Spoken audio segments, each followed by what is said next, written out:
ভারত মহাসাগরে কিন্তু এক নতুন দাবার খেলা শুরু হয়ে গেছে। আর এই খেলার কেন্দ্রে আছে একটা গোপন ডুবো দুর্গ। আর এই দুর্গটা হল ভারতের আইএনএস বর্ষা, প্রায় $4 বিলিয়ন এক বিশাল প্রজেক্ট। তো এই পুরো সংঘাতের মূলে আছে বিশ্বের সবচেয়ে স্ট্র্যাটেজিক একটা নৌপথ, মালাক্কা প্রণালী।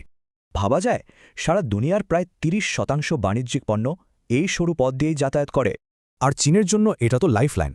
তাদের 80% এনার্জি ইম্পোর্ট হয় এই পথে। এই একটা দুর্বলতার কারণেই কিন্তু বেইজিং তাদের নৌশক্তিকে এক অন্য মাত্রায় নিয়ে যাচ্ছে।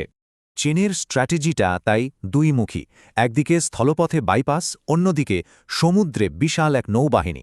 আজকে চীনের যুদ্ধ জাহাজ আছে 370-এর বেশি, ভারতের প্রায় 130টার তুলনায় যা বিশাল।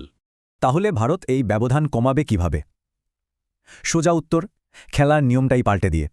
এই স্ট্র্যাটেজিকে বলে সি ডিনায়াল, মানে সমুদ্র নিয়ন্ত্রণ না করে শত্রুর জন্য ব্যবহার করা অসম্ভব করে তোলা। আর এই সি ডিনায়াল কৌশলের মূল অস্ত্রই হল সেই গোপন সাবমারিন বেস আইএনএস বর্ষা। এটা আসলে এক আন্ডারগ্রাউন্ড দুর্গ, পারমাণবিক হামলাতেও টিকে থাকার মতো করে বানানো। আর এখানে থাকবে ভারতের নিউক্লিয়ার ব্যালিস্টিক মিসাইল সাবমেরিনের পুরো বহরটাই।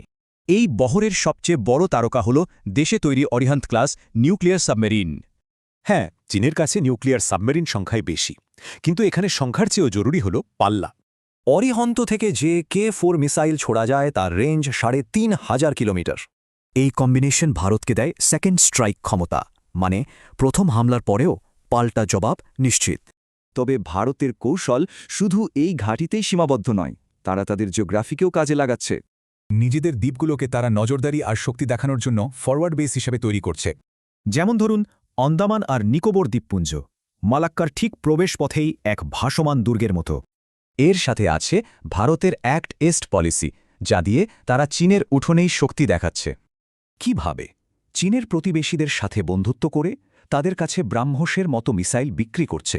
এর ফলে ভারত মহাসাগরে এক নতুন ক্ষমতার ভারসাম্য তৈরি হচ্ছে, আর এর ঢেউ লাগছে সারা পৃথিবীতে।